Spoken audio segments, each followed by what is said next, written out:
대다수의 종교들은 인간이 신을 찾아 나서는 시도를 하죠. 인간의 노력으로 구원에까지 이르려고 온갖 경주를 다 시도하는 것이 일반 종교입니다. 그런데 기독교는 반대죠. 하나님의 손을 뻗어서 인간을 찾아온 것입니다. 하나님 자신이 희생하심으로 구원에 필요한 모든 것을 다 준비해 놓으시고 우리를 초청하시는 것이 바로 기독교죠. 이런 면에서 크리스천에 있어서 구원이라는 것은 노력의 결과라기보다는 하나님의 선물이라고 보는 것이 옳습니다. 대다수의 종교는 비인격적인 대상을 숭배하고 자신들이 필요로 하는 것을 체험받기 위해 믿음을 갖게 되죠. 그러나 기독교 신앙은 그렇지 않습니다. 살아계신 하나님과의 인격적 관계를 위해 믿음을 갖는 것입니다. 그러므로 항상 생기가 있고 기쁨이 넘쳐나는 것이 크리스천 삶이라고 표현할 수가 있습니다. 이런 측면에서 being religious, 종교적이 된다는 말과 being a Christian, 기독교인이 된다는 것은 엄연히 다른 것입니다. 그럼에도 불구하고 오늘날 많은 사람들이 심지어 교회를 다니고 있는 사람들 중에도 이것을 구별하지 아니한 채 종교적인 삶을 추구하는 경우를 볼 수가 있습니다. 외형상 보기에 크리스찬다워 보이긴 하지만 실제 내용은 그렇지 않는 경우가 많다는 것이죠. 이것은 대단히 위험하고 안타까운 현상이 아닐 수가 없습니다. 몇 년 전에 Christianity Today라는 잡지에 어네스트 해밍웨이에 대한 글이 소개가 된 적이 있습니다. 해밍웨이라면 모르는 분이 없을 것입니다. 무게 잘 이끌어 누르의 종은 울리나 혹은 1954년도에 노인과 바다라는 작품을 통해서 노벨 문학상을 수상한 사람이죠. 부와 명예를 가진 사람이고 성공의 최정상에 올랐던 사람입니다마는 1961년 7월 2일 아이다호에 있는 자신의 저택에서 자살함으로써 생을 마쳤습니다. 그가 남긴 뉴스에는 이런 내용이 적혀 있었습니다. 나의 인생은 배터리가 다해버린 라디오의 진공관처럼 공허하고 고독했습니다. 사실 여기까지는 우리 대다수가 알고 있는 내용이긴 합니다만은 저는 그 다음 이야기가 좀 충격적이었습니다. 그것은 이 해밍웨이가 어릴 때부터 교회를 열심히 다녔던 사람이라는 사실이에요. 그의 할아버지가 앤슨 타일러 해밍웨이인데 이 할아버지는 남북전쟁에 참전을 했고 전쟁이 끝난 후에 시카고로 돌아와서 그 당시 미국을 뒤흔들던 부흥사 D.L. 무디와 동력했던 사람입니다. YMCA 사역을 함께 일으키고 수많은 사람들을 그리스도에 인도했던 사역자였습니다. 그래서 해밍웨이도 어릴 때부터 교회를 열심히 다녔고 주일학교에서 섬기기도 하고 성가대를 섬기기도 했습니다. 그랬던 해밍웨이가 어떻게 나중에 알코올 중독자가 되고 극심한 정신질환과 디프레션에 시달리다가 마치 생명이 꺼져버린 진공관처럼 자결함으로 인생을 마치게 된 것일까요? 물론 여러 가지 많은 요인들이 있을 것입니다만은 결정적인 요인은 이것입니다. 그는 외적인 면에서 종교적인 삶을 살았지만 진짜 살아계신 하나님을 만나지 못했기 때문에 그런 것입니다. 외형상 보게 되면 주일날 교회를 가니까 믿는 사람처럼 보이죠. 종교 행사에 참석을 하고 절기 때마다 여러 가지 많은 행사를 참여했기 때문에 외형상 보게 되면 분명히 믿는 사람처럼 보이지만 종교적인 삶을 추구했지 살아계신 예수님과의 만남이 없었을 때 그 인생은 결코 행복된 인생으로 끝날 수가 없는 것입니다. 오늘날도 이와 같은 모습으로 살아가고 있는 사람들이 생각보다 많습니다. 열심히 교회 다니고 헌금하고 예배드리고 식사하기 전에 기도도 하고 분명히 크리스찬처럼 보이는데 정작 그 심령 깊은 곳에는 예수를 만난 적이 한 번도 없는 주님과의 관계가 전혀 없는 이와 같은 종교적인 삶으로 끝나는 분들을 많이 볼 수가 있습니다. 전 종교적인 활동이 필요 없다고 말씀드리는 것은 아닙니다. 종교적인 활동에 몰면 안 된다는 거예요.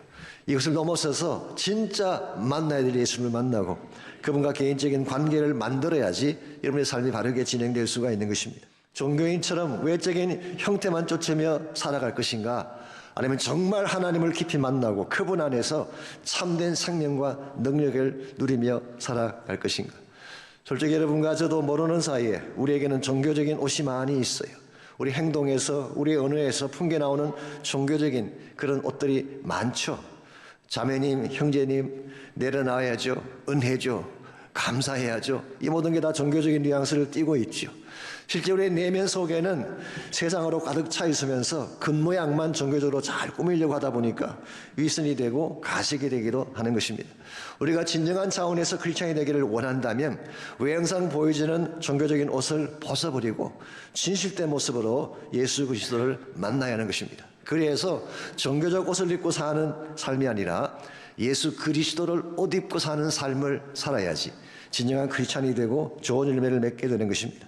우리가 어떻게 하면 우리가 입고 있는 종교적인 옷을 던져버리고 참 생명의 능력자이신 예수 그리스도로 옷 입고 살 수 있을지, 오늘같이 묵상한 본문에 보시면은 외적인 종교주의에 빠진 나머지 신앙의 진수를 놓치고 있던 갈라디아 교회 성도들을 향한 바울의 메시지가 오늘 본문에 기록된 내용입니다. 이 갈라디아 교회는 잘 아시는 대로 사도 바울이 개척해 세운 대표적인 교회 중에 하나이죠. 근데 그 교회 안에 유대주의자들이라고 하는 그런 사람들이 있었습니다. 이 주다이저라고 그렇게 부르는데요. 이들은 유대인 크리스찬들을 말하는 것입니다. 가끔 오해하는 분들이 있습니다. 바울을 대적한 사람들이 유대인이다 그렇게 말하는 분이 계시는데요. 물론 틀린 말은 아니지만 당연히 유대인들이 기독교를 박해했죠. 바울도 박해했습니다. 그런데 정말 사도 바울을 끊임없이 쫓아다니며 고통 가운데 몰아넣었던 대적은 유대주의자들이에요. 주다이저스. 이들은 어떤 사람이냐고 하면 예수를 믿는 사람들이에요. 교회 안에서 신앙생활을 하는 사람이에요. 그런데 예수를 믿기도 해야 되지만 율법도 지켜야 구원받을 수 있다고 주장하는 사람들. 이 사람들이 주다이저들. 그래서 이 사람들은 예수를 믿는 것만으로 충분하지가 않다. 너희들이 할례도 받아야 되고 안식일도 지켜야 되고 유대적인 모든 규례를 다 지켜야 된다고 주장하는 사람들. 이런 사람들이 주다이저들, 유대주의자들이었어요. 이런 사람들이 예루살렘 교회에도 많이 있었습니다. 고린도 교회 안에도 많이 있었고 사도 바울이 가는 곳곳마다 그 교회 안에 항상 존재하면서 바울을 공격했던 사람들이죠. 자, 그들이 가진 문제가 뭔지 아십니까? 그들은 예수를 믿는다고 말은 하지만 실제적으로는 유대주의가 말하고 있는 종교적인 의식을 더 중요하게 여기는 이것이 그들의 삶의 문제였던 것입니다. 이와 같은 그들의 문제를 사도 바울은 지적하고 고쳐주기 위해 23절에서 그는 이렇게 적고 있습니다. 믿음이 오기 전에 우리는 율법 아래 매인바 되고 계시될 믿음의 때까지 갇혔느니라. 여기 보시면 믿음이 오기 전이라고 하는 표현이 나오죠. 이것은 두 가지 의미로 해석을 할 수가 있습니다. 첫 번째는 후속사적으로 예수님이 오기 전 그런 의미를 가지고 있습니다. 구약 시대를 말하는 것이죠. 구약 시대는 율법이 주다던 시대. 그래서 우리가 율법의 메인바 되었다라고 바울은 표현한 것입니다. 여기 메인바 되었다는 말의 뜻이 imprisoned. 내가 감옥에 들어가게 되었다. 율법에 의해서 감옥에 갇힌 상태를 말하는 것입니다. 감옥에 갇히면 어떻게 되나요? 답답하죠. 짓눌리죠. 기쁨이 없죠. 이게 사실은 율법을 따라 사는 사람들의 모습과 같다는 것입니다. 두 번째 의미는 이것을 개인적으로 적용을 해보자면은 우리가 아직 예수 그리스도를 인격적으로 만나기 전까지 상태를 믿음이 오기 전이라고 부를 수가 있습니다. 이게 소위 말하는 종교적인 단계이죠. 아직 예수님 만나지 않았지만 그러나 종교적인 액티비티에는 참여하는 케이스. 이건 사실 대단히 위험하고 자칫 잘못하면 본질을 놓칠 수 있게 되는 것입니다.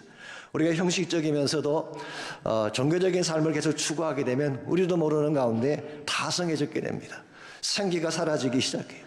그리고 대다수의 경우를 의무감에 젖어서 하기 때문에 삶의 기쁨도 없게 되고 열매도 바르게 맺혀질 수가 없는 것입니다. 이런 면에서 우리가 한 번을 살아도 정말 그리스도인답게 살기를 원한다면 종교적인 차원을 넘었어야 돼요.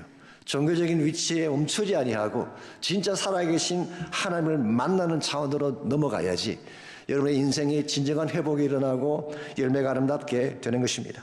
그러므로 우리가 어떻게 하면 이 종교적인 옷을 벗어버리고 예수 그리스도로 옷을 입는 그런 삶을 살아갈 수가 있을까요? 오늘 본문에 보시게 되면 이와 같이 우리가 그리스도로 옷 입는 단계까지 가는 신앙 성장의 단계가 오늘 본문 속에 소개가 되어 있습니다. 그 첫 번째 단계가 율법의 한계를 아는 단계입니다.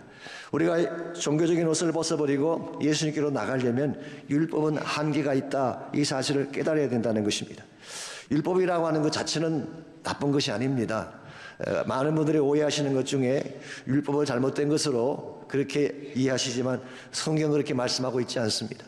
예를 들면 로마서 7장 12절에 보게 되면 바울이 썼던 대표적인 서신이죠. 이렇게 기록이 되어 있어요. 이로보건대 율법은 거룩하고 계명도 거룩하고 의로우며 선하도다 그랬어요. 율법 자체는 거룩한 것입니다. 의롭고 선한 것입니다. 왜냐하면 하나님이 주신 것이니까. 그러므로 그것이 십계명이든 모세의 율법이든 하나님이 하나님 백성을 위해 주신 말씀이기 때문에 그것은 소중한 것입니다. 그렇다면 무엇이 문제가 된 것일까요? 그것은 율법 자체가 아니라 율법으로 구원받을 수 있다고 하는 혹은 율법을 지켜야만 구원받을 수 있다고 하는 율법주의가 문제인 것입니다. 로 자체가 문제가 아니라 리걸리즘, 율법을 통해 하나님께로 나아갈 수 있다는 이것 자체가 잘못된 것이고, 유대주의자들은 이것을 주장했기 때문에 사도 바울이 항상 그들을 책망하고 대적을 한 것입니다. 그래서 24절을 보시면은 사도 바울은 율법의 기능을 분명하게 소개해주고 있습니다. 하나님이 우리에게 율법을 주신 이유는 구원의 방편으로 주신 게 아니에요. 오히려 그리스도에게로 안내하기 위한 안내자로 주신 것입니다. 24절입니다. 이같이 율법이 우리를 그리스도께로 인도하는 초등교사가 되어 우리로 하여금 믿음으로 말미암아 의롭다함을 얻게 하려 함이라. 여기 보시면은 율법의 기능이 나와 있죠.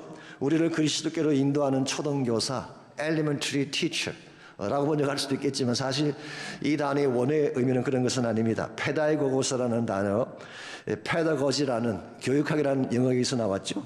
이것은 고대 사회에서 어린아이들을 가르치는 노예를 지칭하는 단어입니다. 그래서 6세부터 16세까지 어린아이들을 가르쳐서 성장하게 되면 그때 이 노예가 자기 주인에게 아이를 안내해 주는 것입니다.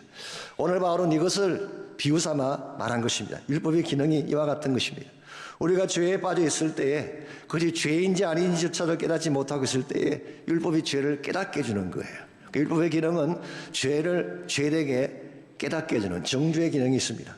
두 번째는 죄의 결과가 얼마나 무서운지를 가르쳐주는 기능이 있어요. 이게 말씀의 기능이죠. 죄에 따라 살게 되면 망한다, 이 사실을 잘 알려주는 것입니다. 그리고 세 번째로 그 결과 이 죄에 대한 문제를 해결하려면 오직 한 분밖에 해결자가 없다. 그분이 예수 그리스도다. 그래서 예수 그리스도께로 인도하는 역할을 하는 것이 율법이라는 거예요. 그러므로 이 율법을 내 구원의 방편으로 삼는다든가 율법을 지켜야 된다고 생각하는 것은 이와 같은 말씀을 오해한 것입니다. 율법의 기능은 처음부터 죄를 깨닫게 하고 그 결과 예수님께로 가게 만들기 위한 기능이지 우리 자체를 구원할 수 있는 기능은 아닌 것입니다. 그래서 25절을 계속 보시면은 믿음이 온 후로는 그리스도를 만난 이유를 말하죠. 우리가 초등교사 아래 있지 아니한다. 우리가 예수님 만나게 되면 더 이상 율법의 컨트롤을 받고 사는 것이 아니라 예수 그리스도의 주재권 하에 살게 된다, 그런 뜻이에요. 그렇게 살게 되면 여러분들은 율법의 조항을 따라 사는 것이 아니라 그리스도를 따라 살기 때문에 율법의 모든 요구를 넘어서게 되고 종교적인 차원을 넘어서서 참된 믿음의 세계로 들어가게 되는 것입니다. 오늘날 수많은 사람들이 율법적인 어프로치로 내가 뭔가 스코어를 많이 쌓아야지 하나님이 인정해 주신다, 이런 정서로 사는 분들이 많이 계세요. 우리가 하나님 위해 열심히 일하는 거 필요하죠. 봉사하고 섬기고 헌신을 해야 됩니다. 그걸 하지 말자는 게 아니에요. 근데 근본 동기가 하나님께 잘 보이기 위해서, 나의 스코어를 높이기 위해서 이런 일을 행하게 된다면 이것은 우리에게 기쁨을 안겨주지 못합니다. 우리의 자유를 빼앗아가는 것입니다. 오히려 하나님의 사랑을 먼저 알고 그 사랑에 대한 감격 때문에 헌신하고 나를 드리게 된다면 아름다운 열매를 맺을 수가 있지만, 율법적인 스코어를 만들기 위해 열심히 일하게 된다면 오래가지 못하는 거예요. 자신에게도 축복이 되지 못하고 또 하나님께도 영광을 돌리지 못하게 되는 것입니다. 그러므로 우리에게 율법적인 삶이 필요 없다는 것은 아닙니다. 율법이 규정하는 대로 어느 정도는 살아야 되지만 이것이 여러분 삶의 전부가 되면 안 된다는 거예요. 율법을 넘어서서 예수 그리스도와 만나는 주님과의 삶 속에서 같이 인생을 살아가야지 여러분 인생이 바르게 되는 거예요. 그래서 두 번째로 우리가 종교적인 옷을 벗고 그리스도 옷을 입으려면 율법적인 차원을 넘어서서 두 번째로 인격적인 관계로 나가야 되는 것입니다. 예수님과 퍼스널리 인격적으로 만나고 그분 안에서 진정한 차원의 능력을 경험하며 살아가는 삶을 추구해야지 바른 그리스도인이 될 수 있는 것입니다. 26절을 보겠습니다. 너희가 다 믿음으로 말미암아 그리스도 예수 안에서 하나님의 아들이 되었으니, 여기 분명히 말씀했잖아요. 너희가 다 믿음으로 말미암아, 율법으로 말미암아가 아닙니다. 믿음으로 말미암아 예수 그리스도 안에서 하나님의 아들이 되었다. 여러분과 제가 내 마음의 문을 열고 인격적으로 예수를 영접하게 되면 그 순간 여러분이 하나님의 자녀가 되는 거예요. 하나님의 자녀가 되는 권세를 주십니다. 그래서 요한복음 1장 12절에도 말씀해 있죠. 영접하는 자 곧 그 이름을 믿는 자에게는 하나님의 자녀가 되는 권세를 주셨다. 그리고 예수를 나의 구원자로 영접하는 순간 하나님은 더 이상 멀리 계신 추상적인 개념이 아닙니다. 우주를 움직이는 단순한 포스나 힘이 아니라 나의 아버지가 되시는 거예요. 이 하나님과의 관계가 회복이 되는 것, 이걸 사실은 성경은 구원 사건이라고 말하는 것입니다. 오늘날 많은 사람들이 교회를 다니고 계시면서도 이 하나님과의 관계를 확립하지 않은 가운데서, 하나님을 멀리 계신 어떤 존재로만 여기는 가운데서 형식적이고 종교적인 차원에 머물고 있다면 여러분 반드시 그것을 깨뜨려야 돼요.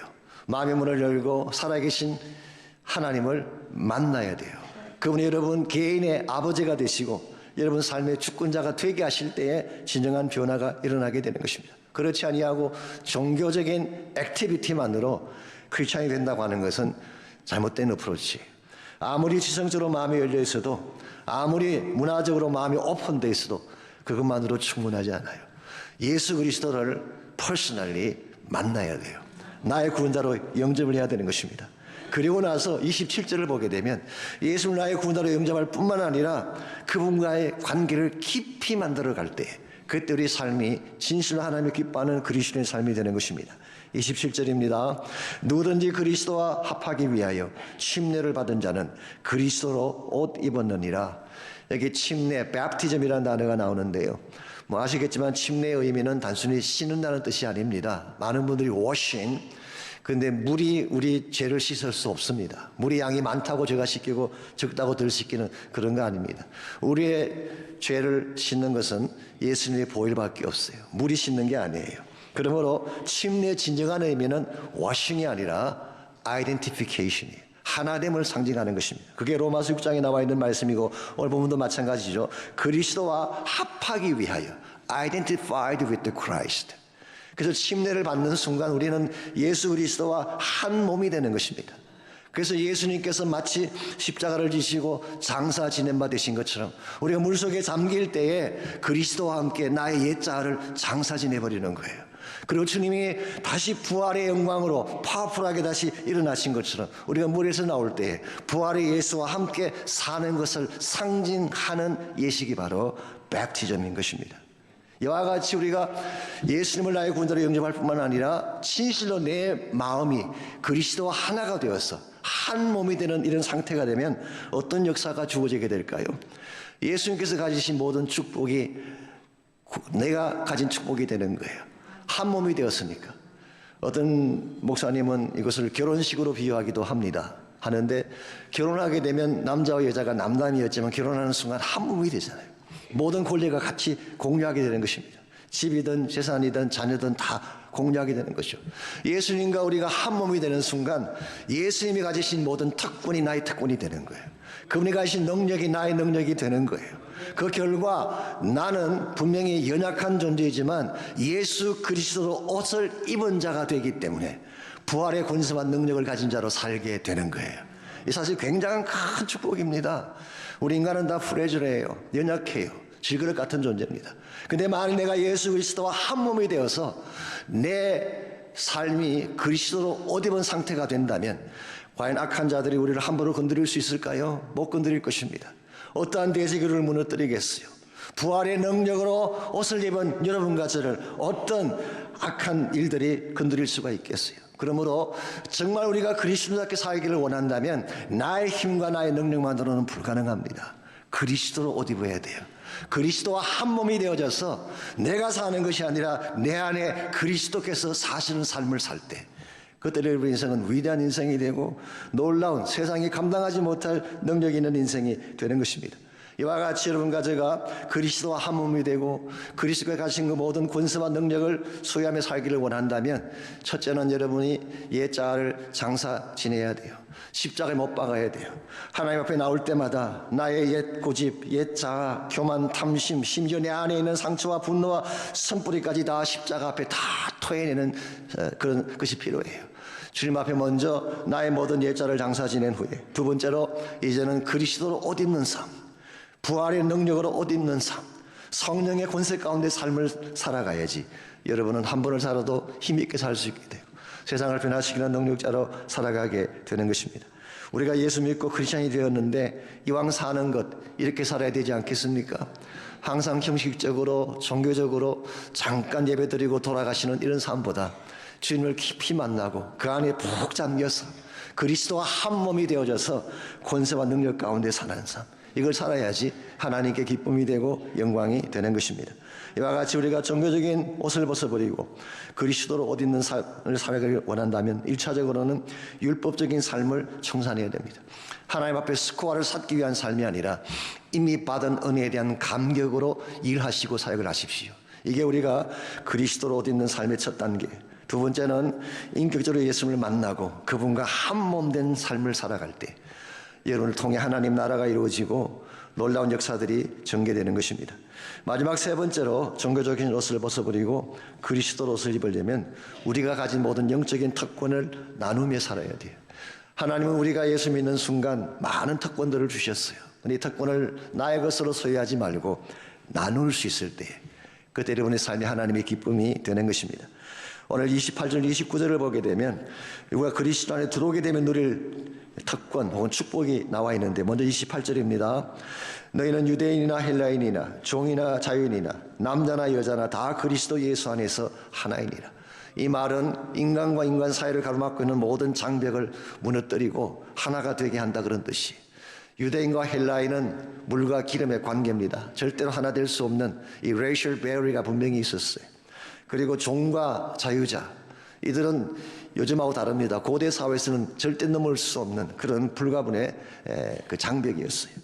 남자와 여자의 차별. 요즘은 여자분들이 더 강한 시대가 되긴 났습니다만 과거에는 그렇지 않았어요. 남자와 여자의 차별, 굉장히 큰 벽이었는데 이 모든 걸 다 허물어뜨려서 그리스도 안에서 하나가 되게 하시는 것. 이게 진정한 차원의 평등이에요. 이게 진정한 차원의 통일인 것입니다. 그래서 예수님을 영접하게 되면 우리는 신분에 상관없이 남녀 성별에 상관없이 가진 자 못 가진 자 상관없이 우리 모두는 하나가 되는 축복. 이게 사실 신앙 공동체에 주어질 놀라운 축복이죠. 여기서 멈추지 않습니다. 29절을 계속 봅니다. 너희가 그리스도의 것이면 곧 아브라함의 자손이요 약속대로 유업을 이을 자니라. 너희가 그리스도의 것이면이라고 했는데 여기서 말하는 너희는 앞절에서 말한 남자건 여자건 헬라인이건 노예이건 자유자건 누구든 상관없이 그리스도에 들어온 모든 자를 말하는 것입니다. 너희들이 그리스도의 소유가 되는 순간 너희들은 아브라함의 자손이 된다라고 말하고 있어요. 사실 아브라함과 우리는 혈통적으로는 관계가 없습니다. 그런데 예수 그리스도 안으로 들어가는 순간 우리는 아브라함의 후손이 되는 거예요. 그리고 아브라함에게 주어졌던 모든 약속이 우리에게 주어졌어. 아브라함이 가진 그 약속의 유업을 우리가 이어받게 되는 것입니다. 이건 굉장한 축복이고 특권입니다. 오늘 제가 PP를 할 때 조금 더 자세히 다뤄드릴 것입니다만은 이 아브라함에게 주어진 축복이라고 하는 것은 우리의 생각과 차원을 넘어선 차원의 축복이에요. 창세기 12장 2절 3절을 보면은 이렇게 기록이 되어 있죠. 내가 너로 큰 민족을 이루고 내게 복을 주어 내 이름을 창대하게 하리니 너는 복이 될지라. 너를 축복하는 자에게는 내가 복을 내리고 너를 저주하는 자에게는 내가 저주하리니 땅의 모든 족속이 너로 말미암아 복을 얻을 것이라 하신지라. 여기에 복이라는 단어가 많이 나오는데요. 여기서 말하는 복은 그냥 복이 아닙니다. 궁극적으로는 장차 아브라함의 후손으로 이 땅에 오실 예수 그리스도의 복을 말하는 것입니다. 그래서 아브라함을 통해서 하나님은 장차 예수 그리스도가 오실 것을 말씀하시고 그것을 오늘 성경에서는 복이라고 말씀하고 있어. 그래서 하나님이 아브라함에게 먼저 이 축복을 주신 후에 이 축복이 누구에게까지 전달되기를 원하시고 계신가요? 너로 말미암아 모든 족속이 땅의 모든 족속이 복을 받게 되는, 여기에 우리 그리스도인들이 가져야 될 특권과 책임이 있다고 생각합니다. 우리가 가질 특권은 우리가 아브라함의 후손이기 때문에 아브라함이 받았던 모든 축복을 우리가 누릴 수 있게 되는 특권이 있어요. 아브라함에게 주신 모든 약속이 우리의 약속이 되는 것입니다. 아브라함에게 주신 모든 부유함의 축복이 우리의 소유가 되는 것입니다. 이건 굉장한 큰 축복이죠. 그리고 아브라함에게 주신 가장 궁극적인 인헤리턴스는 물론 가나안 땅이지만 그 당시에는 궁극적으로는 하나님 나라, 천국을 말하는 것입니다. 이게 우리 모두가 누리게 될 우리의 축복이에요. 근데 동시에 우리가 반드시 행해야 될 책임이 여기 있어요. 나에게 주신 복을 나만 소유하는 것이 아니라 이 복을 가지고 땅의 모든 족속이 복을 받게 하는 것입니다. 이런 면에서 우리 그리스도인들은요, 복을 받기 위해 복을 받는 자들이 아니에요. 복을 나누기 위해 복을 받는 사람들이에요. 나에게 아무리 많은 돈이 있더라도 나누지 않으면 그 복은 가치가 없습니다. 나에게 건강이 있잖아요. 참 좋은 것이긴 하지만 나만 누리려고 가진 건강은 의미가 없어. 이 건강 가지고 하나님의 뜻을 행해야 돼요. 우리에게 주신 어떤 것도, 하나님 주신 어떤 것도 나눌 때에 진정한 의미가 있고 열매가 주어지게 되는 것입니다.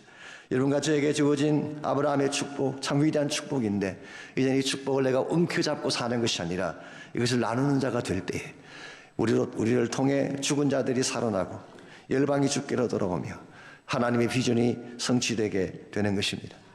오늘 제가 말씀을 맺으면서 2명의 부자 청년을 소개해 드리려고 합니다. There are two kinds of rich young ruler. 2명의 부자 청년이 있는데요. 그 첫 번째가 rich young ruler who said no. no라고 대답했던 부자 청년이 있습니다. 저 부자 청년은 누가복음 18장에 나오는 부자입니다. 저 청년은 유대 관원이었다고 했어요. 아마도 산헤드린의 멤버였을 가능성이 많습니다. 어릴 때부터 율법을 다 지켰다고 했습니다. 이걸 보면 그는 좋은 가문에서 성장을 하면서 윤리적으로 깨끗한 삶을 살았던 사람 같습니다. 뿐만 아니라 그는 부자였다고 했어요. 일반적으로 돈이 많으면 윤리성이 떨어지기 마련인데 이 청년은 돈이 많으면서도 깨끗했어요. 더구나 앞날이 창창한 젊은이, 청년이었어요. He was almost perfect. 누가 봐도 흠잡을 것이 없어 보이는 거의 완벽한 사람이었는데 예수님은 이 사람에게 한 가지 부족한 것이 있다고 말씀하셨어요. 그게 뭔가요? 너 가진 모든 것을 다 팔아서 가난한 사람에게 주고 나를 따르라고 했을 때 그는 no 하고 예수님의 곁을 떠나갔습니다. Rich young ruler who said no. 그 결과 그는 하나님 나라를 위해 크게 쓰임받을 뻔했던 기회를 놓쳐버리고 세상 속으로 돌아간 것입니다. 주님의 그 질문 속에 뭐가 담기는지 아십니까? 예수님께서 너 가진 모든 것을 다 팔아 가난하게 주라고 한 것은 돈에 대한 이야기를 한 것이 아닙니다. 너의 인생의 진정한 주인이 누구냐는 거였어요. 그는 지금까지 하나님을 믿는다고 가장했어. 율법을 지키면서 계명을 행하면서 난 하나님을 믿는 자라고 수없이 많은 사람들에게 보여왔지만 정작 결정적인 순간에 그의 마음 중심을 잡고 있는 신은 여호와 하나님이 아니라 물질이었어요. 물질. 그래서 그는 하나님의 초청 앞에 노했고 결국 그의 신인 물질 가지고 예수님을 떠나갔고 다시는 주님께로 되돌아오지 않았어요. I don't know 그 후에 이 청년이 얼마나 잘 먹고 잘 사는지는 모르지만 분명한 것은 돈은 가졌지만 생명 얻지 못한 불행한 인생일 가능성이 많습니다. 두 번째 rich young ruler가 있습니다. rich young ruler who said yes. yes라고 대답했던 부자 청년이 있습니다. 그분이 바로 진센 돌프라고 하는 사람입니다. 그는 18세기 유럽을 대표하는 명문 집안 출신입니다. 그의 집안의 모든 남자들은 태어나면서부터 신성 로마 제국이 주는 백작 자기를 받았어요. 그는 큰 성을 소유했고 엄청난 양의 재산을 소유했습니다. 그러므로 he truly was a rich young ruler. 분명히 그는 돈 많은 부자 청년임이 분명했죠. 그랬던 그가 한 번은 수도원을 방문했다가 거기에 세워져 있는 예수님의 성상을 보게 됩니다. 그 성상 밑에 다음과 같은 글귀가 적혀 있었대요. 내 너를 위하여 몸버려 피 흘려 주었건만 너 날 위해 무엇하느냐. 이 글귀를 한참 쳐다보던 진센 돌파가 그 자리에 무릎을 꿇고 눈물로 결단을 하죠. 주님, 내가 여기 있습니다. 나를 보내주십시오. 그리고 그날 이후로 그는 박해받는 모라비안 사람들을 위해, 그 당시 모라비안 또 요즘에 체코슬라비아 그 지역 사람들인데요, 보헤미안 이런 사람들이 똘똘이가 많았어요. 특별히 종교의 박해를 받아가지고 생명의 기회를 받는 그런 사람들이 많았습니다. 그 사람들을 자기 영지 안에 있는 헤런허트라고 하는 마을을 하나 짓고 그 마을에 들어와서 다 살게 했어요. 그 레퓨지들이 그쪽에 다 몰려든 것입니다. 그들에게 말씀을 가르치고 함께 묵상하며 기도의 공동체를 만들어 갔습니다. 이렇게 해서 시작된 것이 그 유명한 모라비안 운동이 시작된 것입니다. 제가 지난 금요일 잠깐 소개해드렸습니다마는 1727년 바로 이곳에서 진센 돌파는 한 가지 중요한 결단을 하게 됩니다. 그것은 지금부터 하루에 24시간, 일주일 7일, 쉬지 않고 체인 프레이를 하자고 하는 결단을 한 것입니다. 24 hours a day, 7 days a week, 24시간 일주일 7일 동안 1시간도 빠뜨리지 아니하고 체인 프레이를 하자. 그러려면 몇 사람이 필요할까요? 하루가 24시간이고 일주일이 7일이 곱하면 168이 나옵니다. 그렇게 도전을 했는데 약 3배 가량 되는 사람들이 헌신을 했어요. 그리고 그때부터 그들은 문자 그대로 1시간도 빠뜨리지 아니하고 24시간 매일매일 기도했는데 얼마 동안 했는지 아십니까? 100년이 넘도록 했어요. 100년이 넘도록.